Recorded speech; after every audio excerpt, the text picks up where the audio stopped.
Okay, ठीक है। तो मसीह मंथन बैठक नॉर्थ ईस्ट सेवन सिस्टर की तरफ से मैं गोविंद कुमार आप सबका स्वागत करता हूँ। जय मसीह, प्रेज द लॉर्ड, हालेलुया। जो जोर से आवाज दे दीजिए, hallelujah, praise the Lord. Yes, दम होना चाहिए, हम जीवित लोग हैं।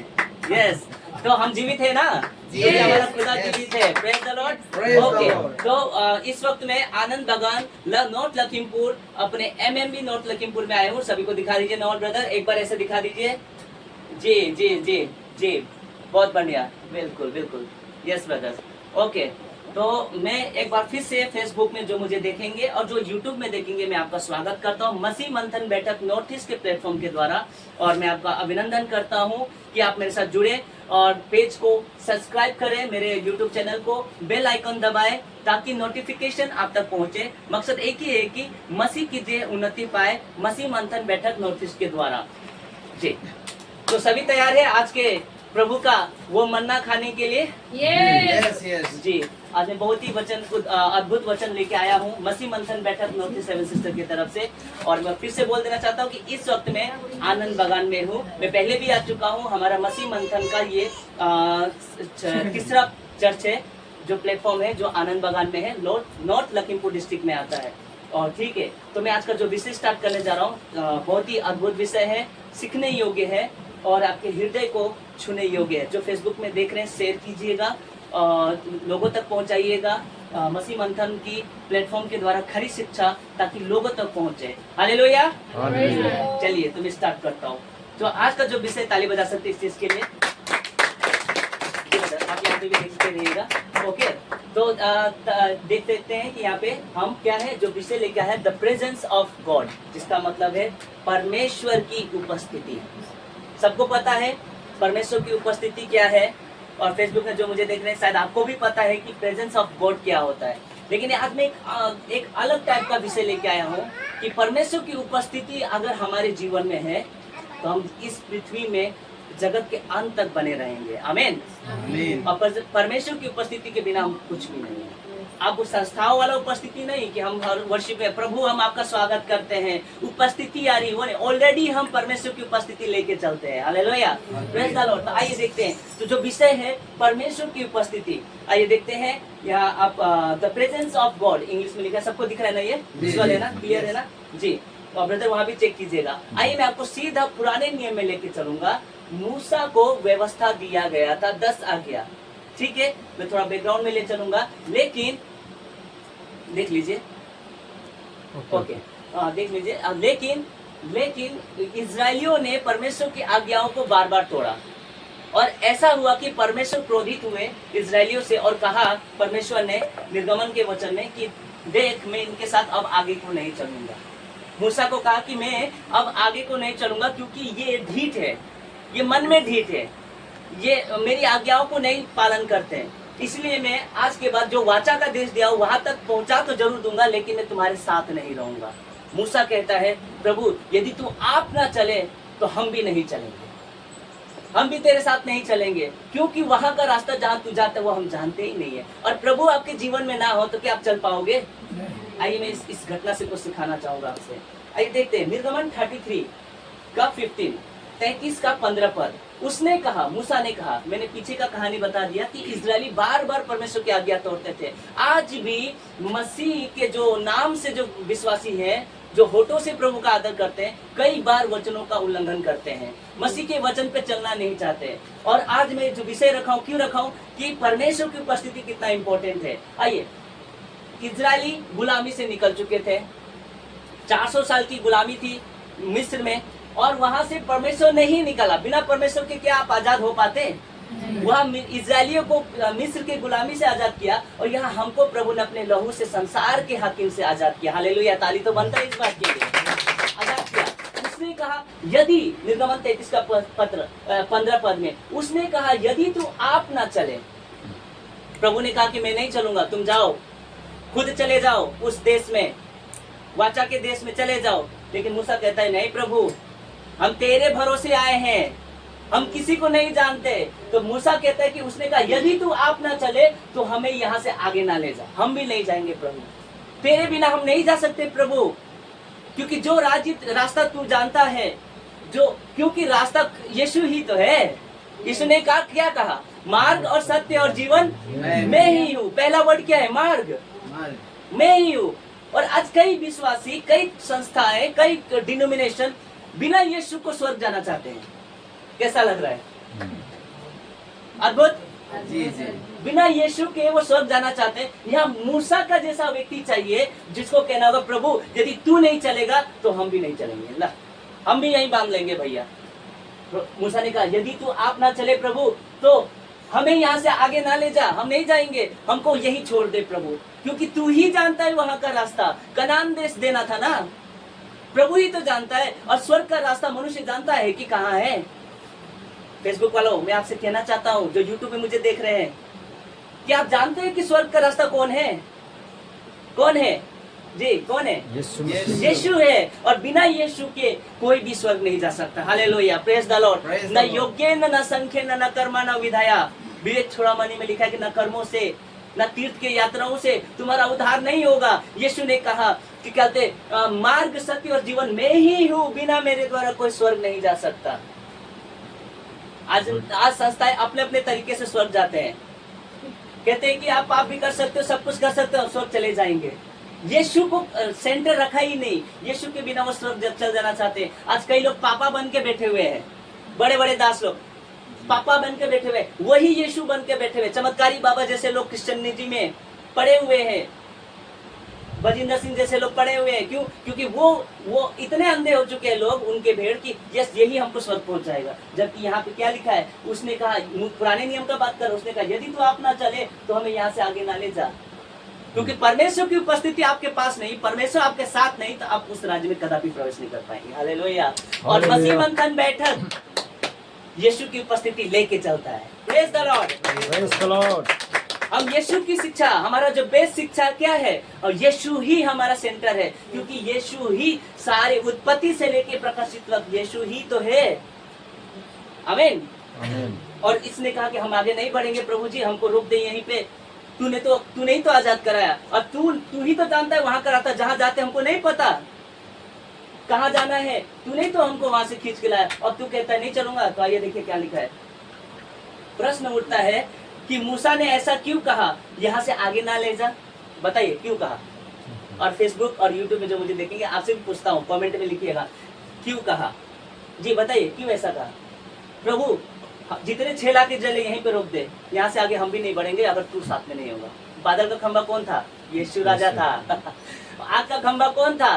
यीशु राजा था। इतना फैसिलिटी देने के बावजूद भी रात को उनको ठंड ना लगे तो आग का खंभा बन गया प्रभु, दिन में उनको धूप ना लगे तो बादल का खंभा बन गया प्रभु। इतना फैसिलिटी देने के बावजूद भी इजरायली कुड़कुड़ाते थे।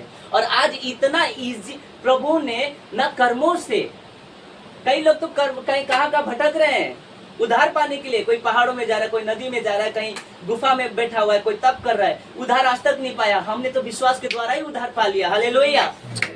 हमारा बलिदान, हमारा पाप का कर्जा यीशु ने चुका दिया। इतना इजीली प्रभु ने खुद बलिदान होके हमको इजीली उधार मिल चुका है। वो उधार को तो हम आज कठिन करके बैठे हुए हैं नियमों की वजह से। कैसा लग रहा है? यस यस, बढ़िया लग रहा है जी। अनमोल ब्रदर, नोमल ब्रदर, सही है ना जी।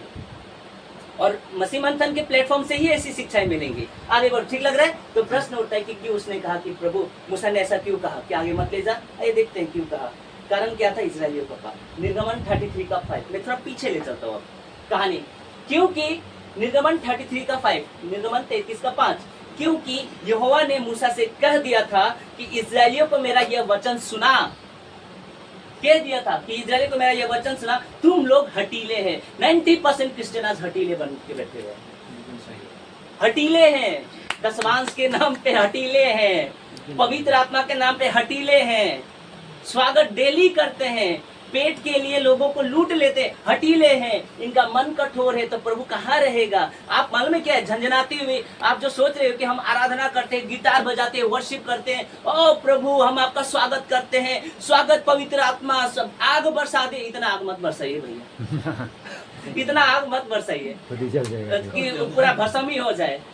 फिर से गाना भी है, फिर से वो आग बरसा दे। बाप रे बाप, दोबारा वो आग बरसाने का बात हो रहा है यहाँ पे।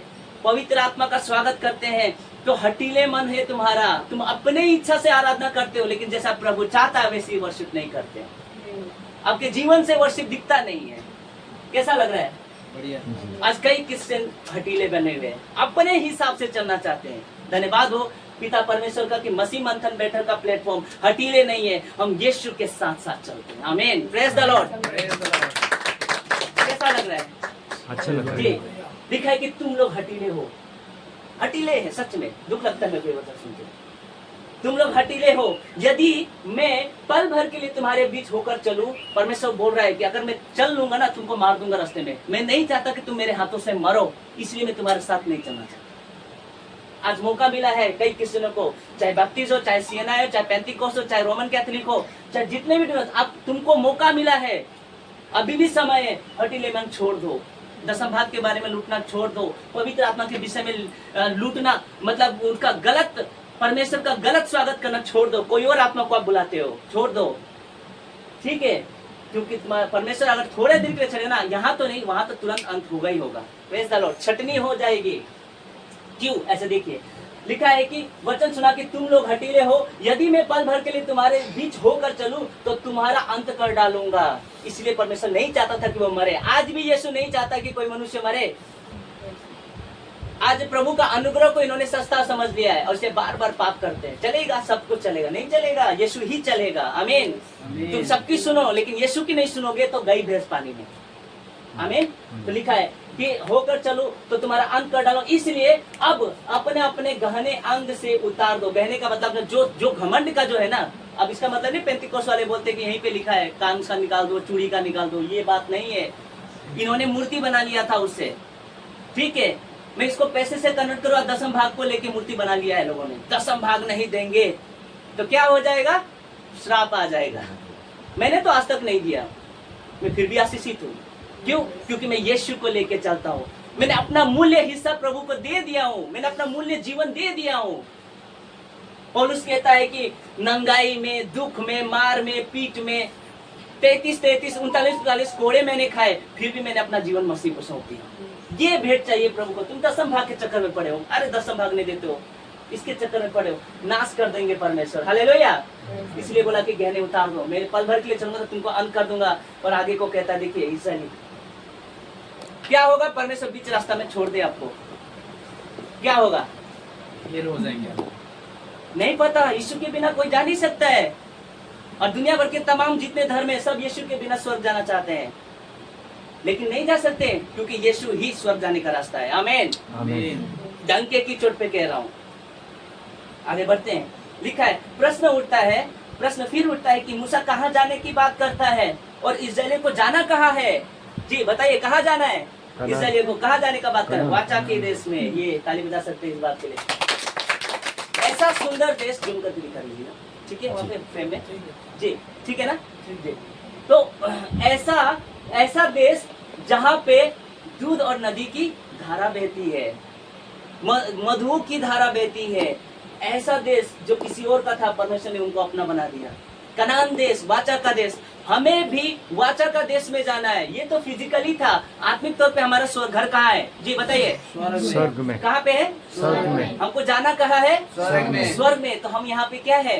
परदेसी है। और स्वर्ग जाने का रास्ता कौन है? यीशु। यीशु के बिना। क्योंकि यीशु को मूसा ने कहा उसको कि प्रभु तू आप नहीं चलेगा तो मैं कनान देश तो जानता ही नहीं हूँ। और इसके बीच में कितनी लड़ाई है, दानवों से लड़ना है, संघर्ष। यरीहो का दीवार तोड़ना है, फिलिस्तीन है साइड में, असूरी है, ये सब जातियों से लड़ना है हमको। कनानी है और सबसे बड़ा दुश्मन फिलिस्तीन, उससे लड़ना है, लबनान से लड़ना है।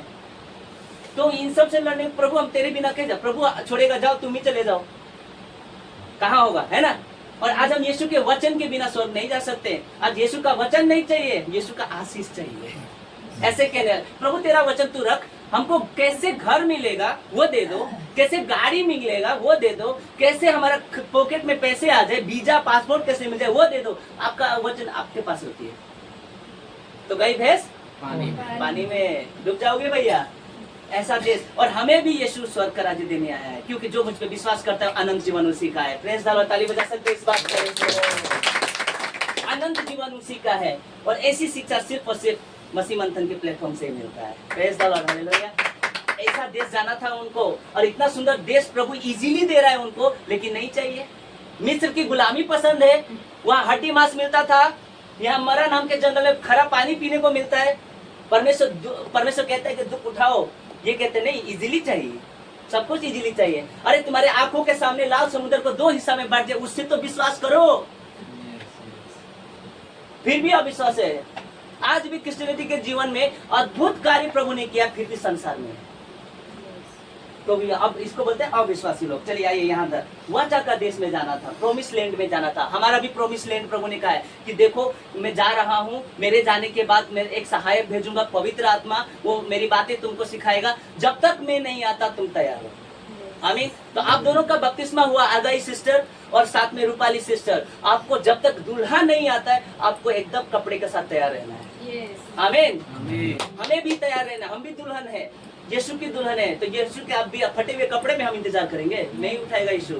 हमको एकदम दुल्हन की तरह तैयार रहना है, लिपस्टिक पाउडर, मतलब आत्मिक तौर पे, हाँ, सब कुछ लगा के तैयार करना है। अगर दुल्हन फटे हुए कपड़े में, बाल बिखरा हुआ, ऐसे अगर आप बैठोगे, दूल्हा आएगा लेने के लिए? वो पहचान ही नहीं पाएगा आपको। तो मसाले लेके तैयार रहना है। आमीन जी। आगे बढ़ते हैं। और यहाँ तक पहुँचाने के लिए परमेश्वर की उपस्थिति चाहिए। Praise the Lord. बिना परमेश्वर की उपस्थिति के आप नहीं जा सकते। यीशु के बिना आप जा ही नहीं सकते। लेकिन आज दुख का बात है कि तमाम चर्चों में परमेश्वर की उपस्थिति नहीं, किसी और की उपस्थिति है, लूसीफर की उपस्थिति पड़ा हुआ है। आगे बढ़ते हैं, ठीक है। और चाहिए था, इस बात को मूसा जो है अच्छी तरह से जानता था कि बिना परमेश्वर का हम जा ही नहीं सकते थे। बाकी इजरायली को क्या पता, सारा दुख तो मूसा ने उठा लिया, ठेका तो उसी ने ले लिया ना। हाँ भाई, पास्टर जी ने ले लिया है, यही संभालेंगे, सब कुछ ले लेंगे। तो ऐसा नहीं है। मूसा ने इजरायली के पाप के लिए पश्चाताप किया, नहीं तो कब का इजरायली को खत्म कर देना था प्रभु। आज हम जैसे 10% प्रभु के राज्य के लोग हैं, जिसके वजह से आज कई चर्च बचे, नहीं तो कब का प्रभु चर्च को खत्म कर देता। कब का क्रोध भड़का हुआ है प्रभु का। इसलिए मूसा ने कहा, उसने कहा यदि तू आप ना चले तो हमें यहाँ से आगे को ना ले जा। ये वजह था।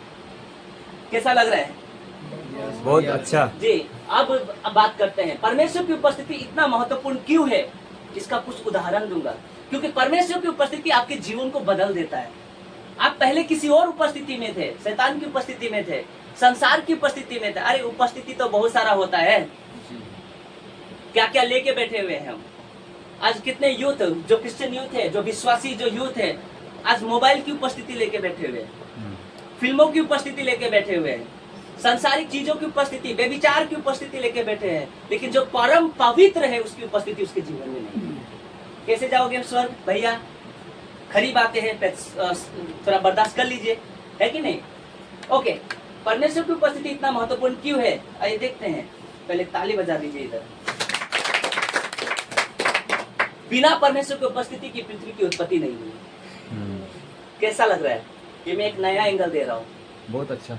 बिना पृथ्वी की, जो क्रिएशन पृथ्वी का हुआ है, अगर परमेश्वर की उपस्थिति नहीं होगा, यहाँ पे पृथ्वी का रचना नहीं होगा, प्लस हम भी नहीं आएंगे। बिना परमेश्वर की उपस्थिति में हम भी आए हैं। मानव जाति की हुई है। क्यों? क्योंकि लिखा है कि यहाँ देखिए पृथ्वी कैसी थी, बेडौल, देख लीजिए, बेडौल थी। और यहाँ जब परमेश्वर का आत्मा वहां प्रेजेंट था, लिखा है वचन में, देखिए परमेश्वर की उपस्थिति सृष्टि पैदा करती है, निर्माण करती है। आमीन। जब आपके जीवन में, जब आप प्रभु में नहीं थे, मैं नहीं था, तो मेरे अंदर क्या था? मैं शेपलेस था, मैं वॉइड था। मेरे जीवन में कोई स्टेप नहीं था, कोई लक्ष्य नहीं था, कहाँ जाना है, कहाँ रहना है, नहीं पता था। लेकिन जिस दिन परमेश्वर की उपस्थिति आई, मुझे आकार मिल गया। ताली बजा सकते इस बात का। मुझको नया जीवन मिल गया। मैं पहचान गया कि मैं क्यों बनाया गया हूँ। आज पृथ्वी पहले बेडौल थी, देख लीजिए, बेडौल थी। लिखा है कि परमेश्वर का आत्मा गहरे जल के ऊपर मंडराया, तो वहां परमेश्वर की उपस्थिति थी। तब जाके परमेश्वर ने सबसे पहले अंधियारे को उजाले से अलग किया, और आपके लाइफ में जो अंधियारा था, प्रभु की उपस्थिति उजाले में बदल दिया। तुम जगत की ज्योति हो। आमीन। यस। आइए देखते हैं आगे कि परमेश्वर की उपस्थिति सृष्टि पैदा करती है, यानी कि निर्माण करती है। आइए देखते हैं उत्पत्ति 1:1 में, आदि में परमेश्वर ने आकाश और पृथ्वी की सृष्टि की। क्योंकि परमेश्वर की उपस्थिति आदि में था, तब जाके क्या बना? स्वर्ग और पृथ्वी बनी। सृष्टि की। परमेश्वर की उपस्थिति सृष्टि पैदा करती है। कैसा लग रहा है? ओके, अब देखते हैं आगे। परमेश्वर की उपस्थिति सिद्धता की ओर ले जाती है, परफेक्शन। हमें सिद्ध बनाता है, सिद्ध। पहले हम परफेक्ट नहीं थे, लेकिन अब कलीसिया को परमेश्वर की उपस्थिति ने क्या है, प्रेजेंट किया। पेंतिकोस्त के दिन में पवित्र आत्मा आया, वहां भी परमेश्वर का आत्मा आया और चर्च की स्थिति सृष्टि हुई। आमीन। चर्च की सृष्टि हुई, क्योंकि पहले आदि में गहरे जल के ऊपर में क्या था, परमेश्वर का आत्मा था। जब पेंतिकोस्त का दिन आया तब परमेश्वर का आत्मा ने वो दान दिया, जिससे कलीसिया की सृष्टि हुई। अब कलीसिया कहाँ बढ़ी? सिद्धता की ओर बढ़ी। आमीन। तो परमेश्वर की उपस्थिति सिद्धता की ओर पैदा करती है, परफेक्शन की ओर ले जाती है। आइए उदाहरण देखते हैं। ये देखिए अब्राहम को, इसके जीवन में परमेश्वर की उपस्थिति नहीं थी, लेकिन जिस दिन परमेश्वर की उपस्थिति आई, परमेश्वर ने कहा कि मेरे पीछे हो जा। यस, हो जा। ये हुआ, और ये बूढ़ा हो चुका था बेचारा 99 वर्ष में। और क्या करता है परमेश्वर? क्या कहता है? आकाश की ओर देख। ये चिंता में था कि मेरा वंश कौन होगा, आने वाला मेरा वंश कौन होगा। तो परमेश्वर कहता है आकाश की ओर देख।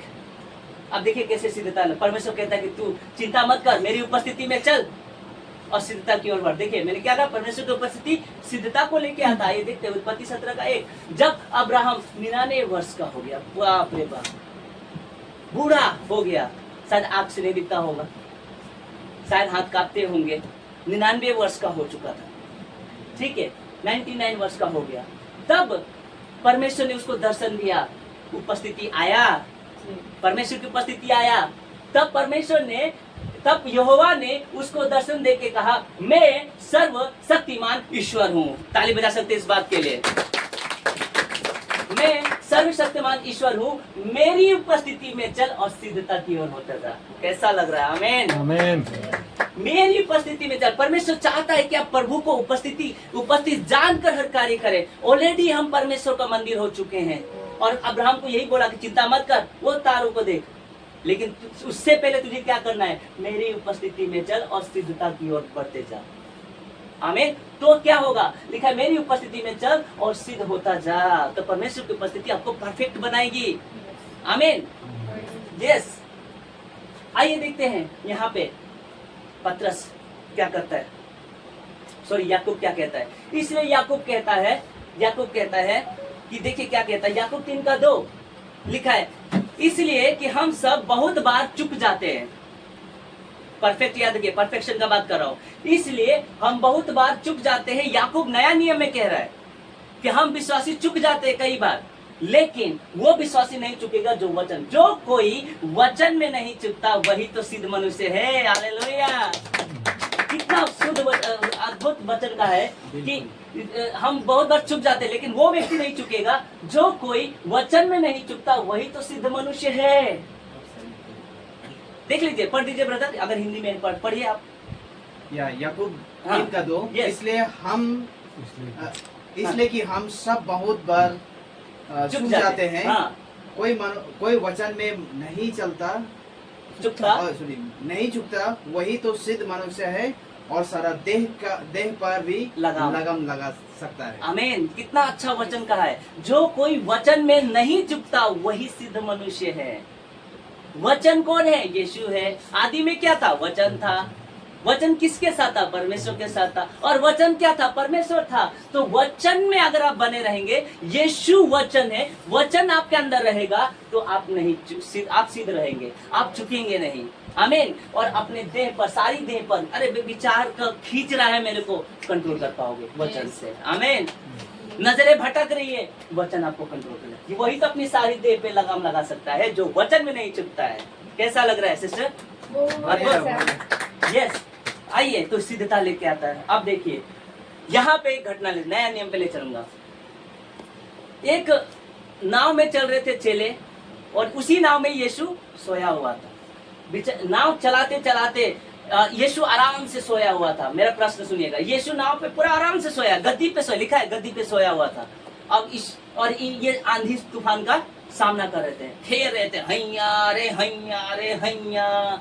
नाव को चप्पू चलाते चलाते थक गए, और आंधी इतना भयंकर था कि नाव के ऊपर देख सकते हैं, नाव के ऊपर पानी आ चुका है। अब बताइए चेलों को क्या कर, किसकी उपस्थित, मेरा प्रश्न है कि क्या वहाँ पे यीशु उपस्थित था? बिल्कुल हाँ। बिल्कुल था? बिल्कुल था। तो फिर ये डरे क्यों? जब परमेश्वर की उपस्थिति ऑलरेडी था तो फिर ये घबरा क्यों रहे? क्योंकि ये वचन में सिद्ध नहीं अविश्वासी की तरह है। बिल्कुल विश्वास में कमजोर था। कमजोर थे। और 90% चर्च परमेश्वर की उपस्थिति ऑलरेडी हमारे चर्च में, फिर भी उपस्थिति लेके आते हैं। अल्प विश्वास। ये अल्प विश्वासी चर्च है। ये नाम है ऑलरेडी। क्या यीशु को पता नहीं है? यीशु हमारी चिंता नहीं करता? मेरा प्रश्न है कि यीशु वहाँ पे सोया था, क्या यीशु को पता नहीं कि आंधी आया हुआ है? ऑलरेडी इसलिए तो आराम से सोया हुआ है। यीशु चाहता क्या था? यीशु चाहता था कि ये खुद आंधी को शांत करे। यीशु चाहता था कि इनके द्वारा मेरी महिमा हो, लेकिन वो हुआ नहीं। यहाँ पे यहाँ हुआ नहीं। इन्होंने, पतरस आ रहा है और यीशु कह रहा है, अरे तुझे पता नहीं है, चिंता नहीं है कि हम मरे जाते हैं। अब सोचे यीशु को कितना गुस्सा आया होगा वहां पे। अरे तुमने थोड़ा देर पहले देखा कि मैंने पानी को दाखरस में बदल दिया, मैंने यायर को बेटी को जिंदा किया, ये भी देखा तुमने, और तुमको इतना विश्वास नहीं कि मैं उसी नाव पे मैं तुम्हें मरने दूंगा? हालेलुया। अरे प्रभु आपके साथ है, कितना कठिन दुख आ जाए प्रभु आपको गिरने नहीं देगा। ये विश्वास करना है आपको। आमीन। लेकिन कई लोग तो भटक जाते हैं। अरे घर में थोड़ा सा तकलीफ आ गया, थोड़ा सा परेशानी, या पति के द्वारा या किसी के द्वारा या किसी अविश्वासी के द्वारा अगर सतावट आ गया, नहीं जाबो मैं तो होगो, मैं आज के छोड़ दीजिए, प्रभु को छोड़ दिया मैं नहीं पारबो, नहीं सब ऐसा ऐसा बोल देते, नहीं सकूंगा मैं, हो गया, मैं पहचानता भी नहीं। जहां गर्दन में तलवार आ गया, ओ नहीं जानता, मेरे को जबरदस्ती इन्होंने दिला दिया। ये होता है। इसीलिए यीशु यहाँ पे इनको डांटता है, अल्प विश्वासियों। कितना भी तूफान हो, यीशु आपके अंदर है। यीशु आपकी समस्याओं को हल कर सकता है। उसके लिए कोई समस्या कठिन नहीं है, क्योंकि जो समस्या उससे बड़ा है यीशु। आमीन। ताली बजा सकते हैं इस बात पर।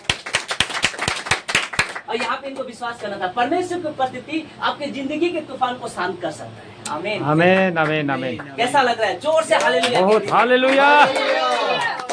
परमेश्वर की उपस्थिति आपकी जिंदगी का कैसा भी तूफान हो शांत करेगी, क्योंकि उस नाव में ऑलरेडी परमेश्वर था। फिर भी परमेश्वर ने ही तो डांटा। जी जी। लेकिन यीशु चाहता क्या था? कि तुम डांटो। सारा अधिकार लेके चर्च बैठा कहाँ पे? चर्च में। आओ, क्रिश्चियनों को बोलता, आओ मैं तुम्हारे अंदर से दुष्ट आत्मा निकालूं, जो कि निकालना था बाहर जाके।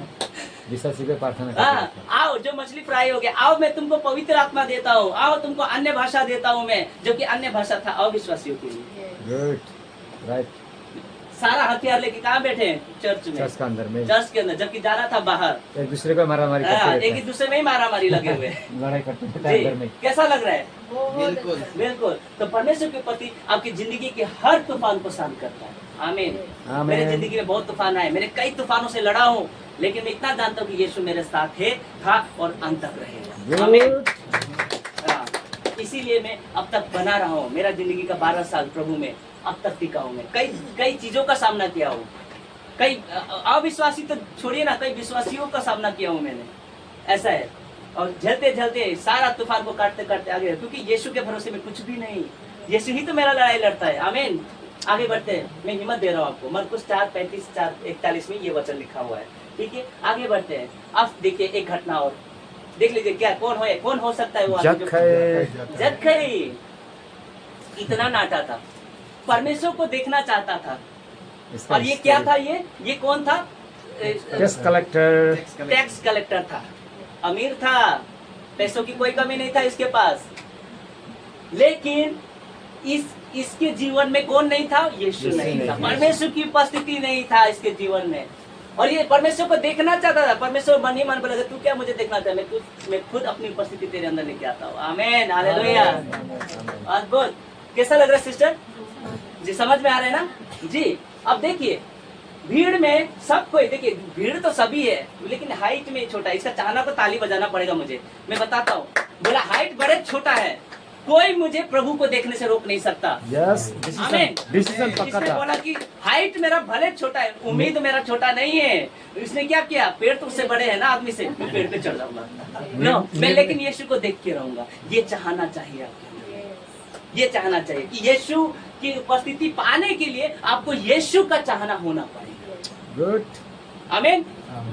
और देखिए इसका चाहना देखा, यीशु ने इतने सारे लोग हैं, सब देखना चाहते, किसी के घर नहीं गया, याकूब इसी के घर गया, चक्कई के घर गया यीशु। आज इतने सारे क्रिश्चियनिटी है, लेकिन वो धोखे में यीशु और परमेश्वर की आराधना बेकार हो रहा है, बेकार की सेवा हो रहा है नहीं। परमेश्वर की उपस्थिति का है मसीह मंथन बैठक में, आमीन, नॉर्थ ईस्ट सेवन सिस्टर में है, क्योंकि हम सच में यीशु की उपस्थिति लेके चल रहे हैं। वो 10% लोग हैं जो परमेश्वर को लेके चल रहा है, थोड़े हैं। इतने भीड़ में ये अकेला निकला, इतने भीड़ में मसीह मंथन बैठक अकेला निकला है, आमीन, अकेला है।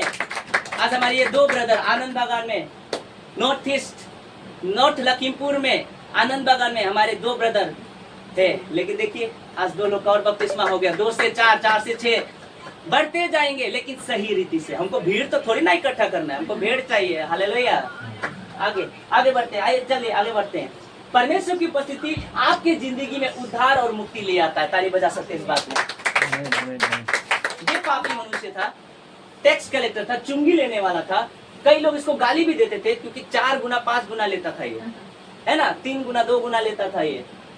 और जिस दिन परमेश्वर की उपस्थिति आई, उसके जीवन में उद्धार आया, आमीन। तो परमेश्वर की उपस्थिति आपके जीवन में उद्धार ले आता है, और जिसके जीवन में उद्धार आते ही ये क्या होता है, इसका जीवन चेंज हो जाता है। मैंने कहा ना, सृष्टि करता है तो इसके अंदर चेंज होता है। वे बोलते हैं कि जिसका मैंने 4 लिया उसका 8 दे दूंगा, आमीन। देने वाला बन गया, 8 लौटा दूंगा, कुछ नहीं रखूंगा, और जिसका मैंने आधा लिया वो भी दे दूंगा उसका, और मैं पूरा शून्य होकर यीशु के साथ चलूंगा। Praise the Lord. आइए, परमेश्वर की उपस्थिति आपकी जिंदगी में उद्धार और मुक्ति ले आता है। आगे बढ़ते हैं फटाफट। देखिए क्या कहता है ये, जिस दिन झुकते हुए क्या कहता है, देखिए कहता है, जक्कई कहता है लूका 19:8 में कहता है, जक्कई ने खड़े होकर प्रभु से कहा, हे प्रभु देख, मैं अपनी आधी संपत्ति कंगालों को दे देता हूँ। अद्भुत। तो क्या हुआ, क्रिएशन हुआ इसके जीवन में। परमेश्वर की उपस्थिति हमेशा आपको शुद्धता की ओर ले चलता है, सिद्धता की ओर, उद्धार की ओर ले जाता है। और यीशु ने खुद कहा, देखो कि मैं अपनी आधी संपत्ति कंगालों को देता हूँ, और यदि किसी का कुछ अन्याय करके ले लिया तो उसे 4 गुना भर दूंगा। और यीशु ने कहा कि आज तेरे घर में उद्धार आया है, आमीन। क्योंकि यीशु उसके जीवन में आया और उसने अपनी सारी चीजों को निकाल फेंका। एक और धनी में, ये भी धनी था, और एक व्यक्ति धनी था, उसको कहा कि सारा धन कंगालों को बेच दे, मेरे पीछे हुआ नहीं हुआ, लेकिन ये भी तो धनी था।